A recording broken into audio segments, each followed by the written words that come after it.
Donald Trump America के elected president, जिन्होंने अभी तक शपथ नहीं ली है, फिर भी ऐसे ऐसे दावे कर दिए हैं जिससे अमेरिकी सीमा से सटे देशों में चिंताएं बढ़ गई हैं और लोग एक अनिश्चितता में धंसते जा रहे हैं। पहले डोनाल्ड ट्रंप ने कनाडा को अमेरिका का 51वां राज्य बताते हुए उसे पूरी तरह से अमेरिका में शामिल करने की बात कही। फिर उन्होंने मैक्सिको को लेकर भी कुछ इसी तरह का बयान दिया, जिसमें उन्होंने मैक्सिको की खाड़ी का नाम बदलकर अमेरिका की खाड़ी रखने को कहा। और इसी कड़ी में उन्होंने तीसरा निशाना ग्रीनलैंड की तरफ फायर कर दिया, जिसकी चर्चा सबसे ज्यादा है।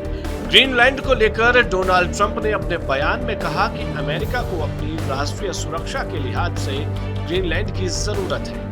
हालांकि उन्होंने इसके लिए सैन्य रास्ते की जगह उसे खरीदने की बात कही। ट्रंप ने अपने social media platform truth social पर लिखा कि राष्ट्रीय सुरक्षा के हिसाब से अमेरिका ये मानता है कि ग्रीनलैंड पर उसका नियंत्रण होना चाहिए, जिसके जवाब में ग्रीनलैंड के प्रधानमंत्री म्यूट इगा ने कहा कि ग्रीनलैंड यहाँ के लोगों का है और कतई बिकाऊ नहीं है। बता दें कि ग्रीनलैंड एक स्वतंत्र देश नहीं बल्कि डेनमार्क का एक स्वायत्त क्षेत्र है। हालांकि ये पहली बार नहीं है जब ट्रंप ने ग्रीनलैंड को लेकर नजर तिरछी की हो। इससे पहले भी उन्होंने अपने पिछले कार्यकाल के दौरान साल 2019 में कहा था कि यह एक बढ़िया रियल एस्टेट सौदा होगा। हालांकि तब उन्होंने यह कहते हुए बात रफा दफा कर दी थी कि यह उनकी प्राथमिकता का हिस्सा नहीं है।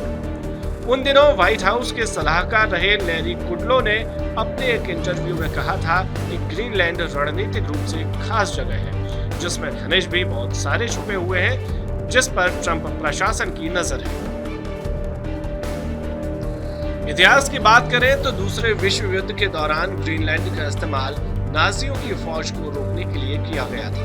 इसके अलावा ग्रीनलैंड आर्कटिक सागर के काफी करीब है, जिससे कोल्ड वॉर जैसी स्थिति में यह यूरोप और उत्तरी अमेरिका के बीच समुद्री रास्तों के नियंत्रण में भी अहम भूमिका निभा सकता है।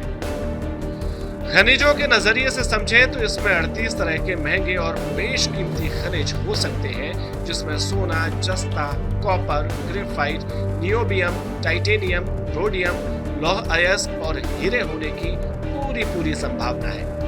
एक स्टडी के मुताबिक दुनिया में जितने रेयर खनिज हैं, उनका 25% तक सिर्फ ग्रीनलैंड में हो सकता है। यानी अमेरिका के लिए यह जैकपॉट साबित हो सकता है अगर मिल जाए तो। अब ताजा अपडेट की बात करें तो ग्रीनलैंड के पीएम इगा ने भी सुर अब बदल लिए हैं। अपने हालिया बयान में उन्होंने अमेरिका के साथ रक्षा सौदों में व्यापार बढ़ाने और अमेरिका के साथ मिलकर ग्रीनलैंड में खनिज की तलाश को लेकर एक तरह की हामी भरी है। आगे क्या होगा ये ट्रंप की शपथ के बाद ही पता चल सकेगा। इस मामले में आपकी क्या राय है, हमें कमेंट में जरूर बताएं।